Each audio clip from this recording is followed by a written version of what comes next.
Une bougie, une casserole d'eau bouillante, un fil électrique dénudé, les accidents qui entraînent des brûlures sont fréquents, avec des conséquences dramatiques. Prenons l'exemple d'Haïti. Dans les maisons exiguës, c'est souvent dans la même pièce que l'on cuisine et où les enfants jouent. L'usage du gazeville n'est pas sécurisé et plus de 60 000 personnes dont l'habitat a été détruit par le séisme vivent toujours dans des camps sous des bâches de plastique. Chez les adultes, les brûlures peuvent aussi être liées à l'activité professionnelle, au mauvais état du réseau électrique notamment. Une structure hospitalière qui n'est pas spécialisée n'aura pas l'expérience ou les moyens d'assurer une prise en charge adéquate, ce qui réduit d'autant les chances de survie des patients. Pourtant, à Haïti, il n'existe qu'un seul centre spécialisé, l'hôpital Drouillard à Port-au-Prince, une structure de 40 lits. Ici, MSF reçoit en moyenne 55 patients par mois. 51% d'entre eux ont entre 0 et 4 ans. Pour comprendre la complexité de la prise en charge des brûlés, prenons l'exemple d'un enfant de 3 ans. Une casserole d'eau bouillante s'est renversée sur lui et il a des brûlures sur la tête, les mains et les avant-bras.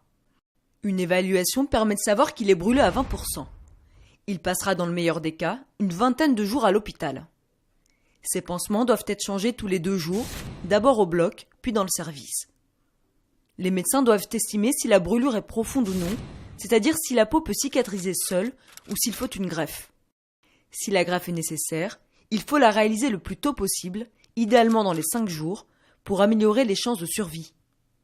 Notre patient doit aussi commencer immédiatement des séances de physiothérapie. Car en cicatrisant, la peau va à la fois se rétracter, empêcher le fonctionnement des articulations et gonfler. Pour limiter ce phénomène, il faudra donc suivre des séances régulières pendant 1 an à 1 an et demi. Pendant l'hospitalisation, le patient doit aussi recevoir des soins spécialisés. Ses besoins nutritionnels sont multipliés par 2, voire 2,5. Il faut aussi prendre en compte la gestion de la douleur et l'accompagnement psychologique. Pour améliorer la prise en charge des brûlés au niveau national, MSF a décidé de travailler en partenariat avec 3 hôpitaux en région. Ils sont formés à la stabilisation des grands brûlés, qui seront ensuite référés vers l'hôpital de Drouillard. Vu l'absence de physiothérapeutes à Haïti, MSF et Handicap International sont en train de former des aides-kinésithérapeutes pour que les patients puissent bénéficier d'un suivi ambulatoire proche de leur domicile.